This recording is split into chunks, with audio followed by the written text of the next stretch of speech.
Hi friends, I'm Tilak. You're watching Tech May Be Unique, and today we're going to see how to use the unique unique formula to find the total values of the subject or object on the Excel sheet on your WPS spreadsheet on your computer. And if you're new to this channel, make sure to click on the subscribe button below. We just quickly move on to the video. So how to use the countifs formula on your WPS spreadsheet on your computer, just going to show in this video. So here I'm just going to count the apps, Instagram and Facebook, and also a YouTube.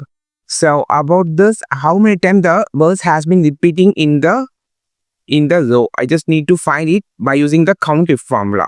So the countifs formula is you actually click on the equal symbol and just type as count and just type as if, okay, and just select the first pop-up.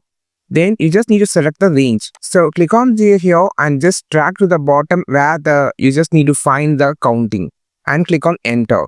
Okay, the next thing you just need to put a comma here. So you just need to select the criteria.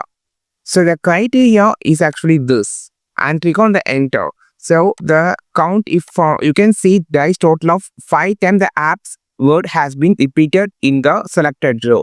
So you can just apply for everything. So actually the YouTube, Facebook and apps has been repeated for the 5 times. So you can just use this countifs formula and you can just select the range. So you just need to modify the range and enter.